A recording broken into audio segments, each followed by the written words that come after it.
Hi, my name is Jason Ellinger, CEO of Taikatranslations, and today I want to share with you important understanding on how you resonate with an audience, resonate with a new audience. And I'm not just saying, well, resonate with an audience in general, but in translation and in the world of translation, we have to resonate with lots of different audiences all over the world in like different languages.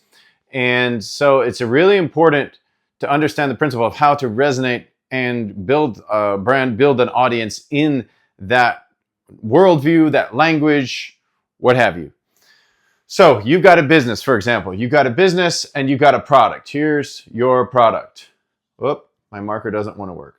Here's your product. Let's get a different marker. Here's your product. You need to get it in the hands of more people. So you research who those people are. We call them client avatars, right? Client avatars. And maybe you have like 4 of them. 1, 2, 3, 4 specific client avatars that you know who they are. You built their profiles, you know what they do, where they hang out, what their age ranges are, and more importantly, most importantly, what things do they like? What things do your product like? Does your audience avatar like? And this, the reason I'm putting it on this channel is because it affects so many different areas. So in translation, it affects us in a big way as we deal with people around the world in all of their specific spheres. But you might work in a government agency and you need to resonate with an audience in your community. Well, how are we going to connect with them on their level and engage them in our content? Because maybe what you have to share with them is very important, and especially important to their well-being and to the well-being of the community, but you don't necessarily know how to like get into their realm on a way that is more personalized, that can so that you can actually facilitate the moving forward of that information from you to them. So what we have to do, your product, your service, your information, your community outreach. You've identified who in the world that stuff is going to. You've got some clear understanding of their profiles. You've got to sit down and make their profiles. So we'll just say the client avatars, client, I'm sorry for my handwriting, guys.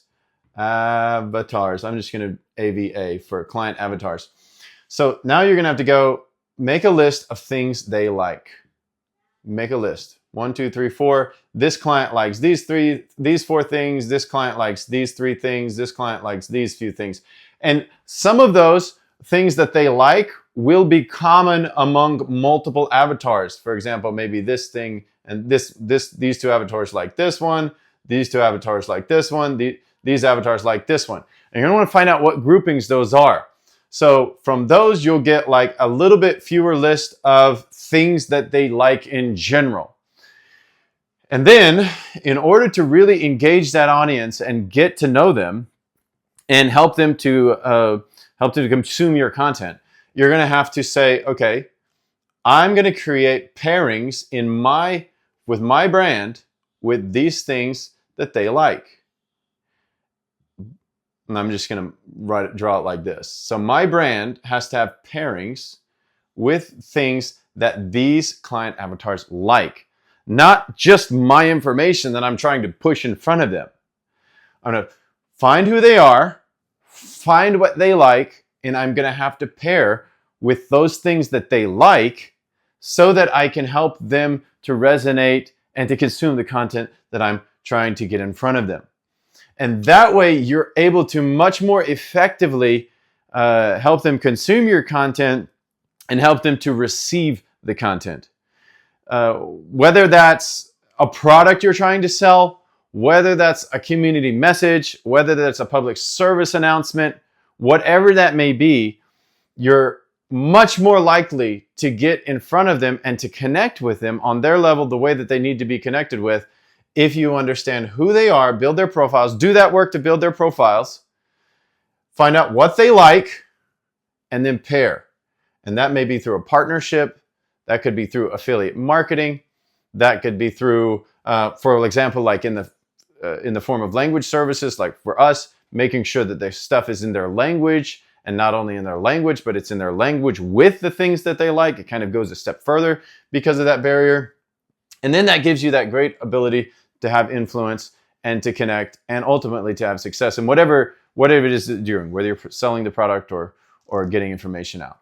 So I hope this helps somebody out there today. And this is just a little bit of a clarity around branding, kind of trying to simplify it a little bit, because when you look at information in the marketplace and you're looking at trying to get people aware of whatever it is that you're broadcasting, this is a very simple but very important principle. And any one of the steps, they're not necessarily hard, but they definitely warrant your attention. Because if you've got a message that you have to get in front of others and they need to resonate with it, and it's meaningful or helpful or improves their lives in some way, shape, or form, before you do that, you've got to get to work to know who they are and what they like and pair with the things that they like so that you can have more likelihood of being more successful in that environment.